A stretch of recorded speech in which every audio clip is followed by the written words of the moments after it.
안녕하세요. 10분 뚝딱 최강권입니다. 여러분은 매일 출근하실 때 어떻게 가야 하는지 신경 쓰면서 가시나요? 도착하면 무사히 도착했음에 안도하십니까? 그렇지 않습니다. 뉴스를 듣고 음악을 들으며 운전합니다. 좋아하는 유튜브를 들으면서 이동하기도 하죠. 어떻게 도착했는지 기억도 못합니다. 왜 그럴까요? 그 길이 무의식이 들어왔기 때문이죠. 즉 익숙해져 있기 때문입니다. 그렇기에 그 순간 우리는 동시에 두 가지 일을 할 수 있었습니다. 두 가지 일을요. 만약 일상이 이렇다면 성공할 수 있지 않을까요? 나에게 도움이 되는 행동을 고민 없이 자연스럽게 하고 더 중요한 일에 에너지를 쓴다면 어느 순간 멋진 내가 되어 있지 않을까요? 크게 쓴 것 같지도 않은데 말이죠. 오늘 여러분 머릿속에 넣어드릴 책은 제임스 클리어의 아주 작은 습관의 힘입니다. 제목처럼 이 책은 습관의 중요성을 이야기합니다. 또 쉽게 습관을 들이는 방법을 알려주죠.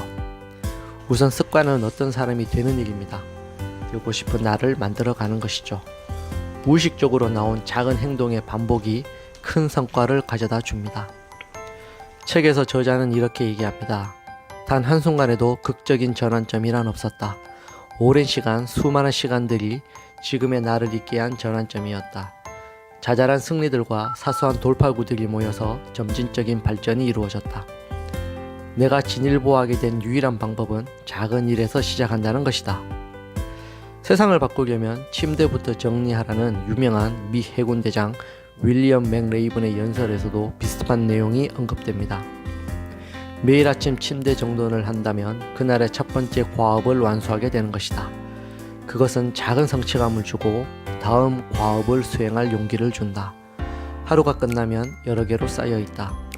침대를 정리하는 작은 일이 인생에서 중요한 역할을 하는지 보여준다. 저자는 습관을 세우는 과정을 4단계로 구분했습니다. 첫 번째는 신호입니다. 보상이 예측되는 신호를 찾는 것이죠. 원하는 습관을 인지하는 단계로 해석해도 좋을 듯 합니다. 다음 단계는 열망입니다.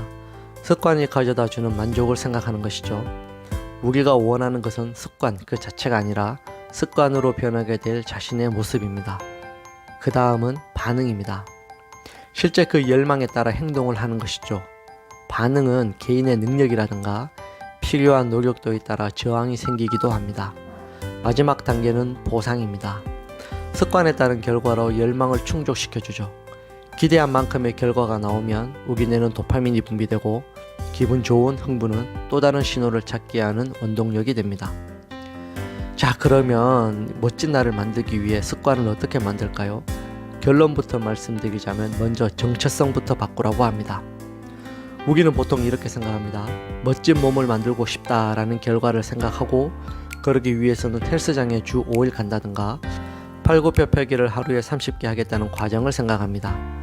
목표가 달성되면 내가 상상한 나 자신이 되는 것이죠. 상상 속에 나는 운동을 꾸준히 하는 내가 됩니다. 하지만 저자는 정체성부터 변할 것을 주장합니다. 많은 사람들이 자신이 얻고자 하는 것에 초점을 맞추어 변화시키려 한다. 그러나 이러한 태도는 결과 중심의 습관을 형성한다.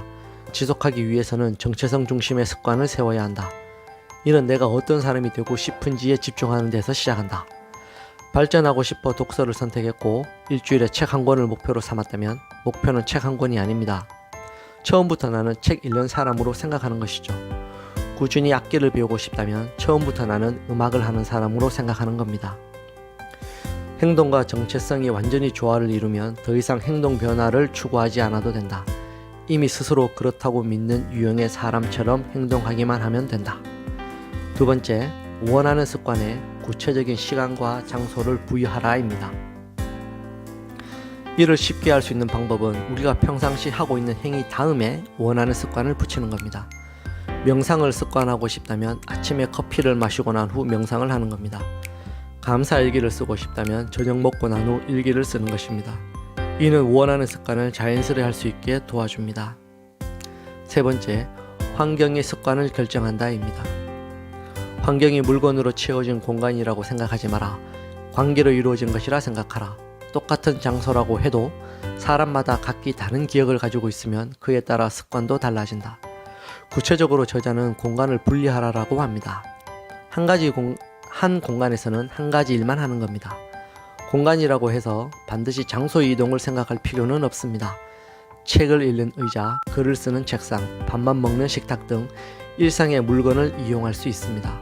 컴퓨터로는 강의나 글을 쓰고 휴대폰으로는 소통이나 휴식으로만 이용하는 것이죠.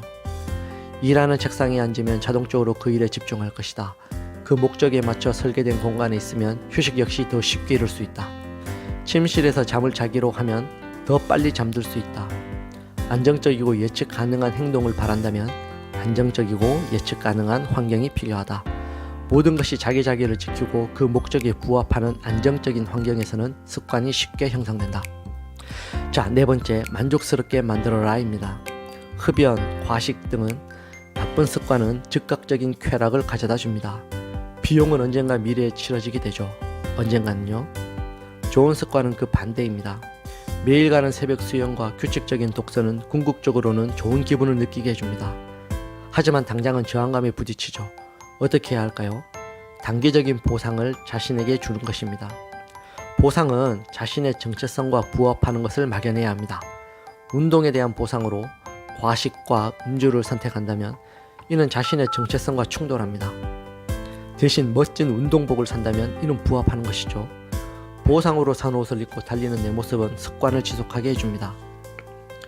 정체성은 그 자체로 강한 인자가 된다. 우리는 어떤 일이 자기 정체성에 부합하고 기분이 좋아지기 때문에 그 일을 한다. 보상은 습관을 시작하게 하고 정체성은 습관을 지속하게 한다. 마지막으로 언급할 내용은 어떻게 지속할지입니다. 가장 간단한 방법은 달력에다가 표시를 해보는 겁니다. 지나온 자신의 습관 흐름이 보인다면 다시 그 행동을 하도록 부추깁니다. 또한 앞으로 나가고 있다는 신호가 다시 습관을 불러일으키는 동기가 됩니다. 또한 결과보다는 과정에 집중하게 되죠. 복권을 만드는 것보다는 항상 운동하는 멋진 사람이라는 걸 느끼게 해줍니다. 정체성을 유지시키는 것이죠. 저자는 이를 습관 추적이라고 표현합니다. 습관 추적은 우리에게 행동을 일깨우는 시각적 신호를 만들어내고 자신의 발전을 눈으로 보고 이를 되돌리고 싶지 않다는 내적 동기를 일으킨다. 또한 성공적으로 습관을 수행하는 순간순간 만족감을 느끼게 해준다. 우리가 원하는 사람이 되어간다는 시각적 증거를 하나씩 쌓아감으로써 우리에게 즉각적이고 본질적인 만족감을 준다. 습관은 엄청 유용합니다. 뇌는 우리 몸에서 약 2%의 비중을 차지하지만 신체 에너지 소모는 20%에 이른다고 합니다. 상황을 인식하고 해결해 나가는데 많은 에너지를 사용하죠. 하지만 좋은 습관은 일상에 혹은 미래의 문제를 무의식에 넘깁니다. 사고의 수용량을 늘려 다른 일에도 우리가 신경 쓸 수 있도록 해주는 것이죠. 즉, 습관은 자유롭게 생각하고 창의적인 일을 해나가는데 여유를 줍니다. 새로운 도전을 즐기고 성취의 즐거움을 맛볼 여러분들을 위해 이 책을 강력히 추천합니다.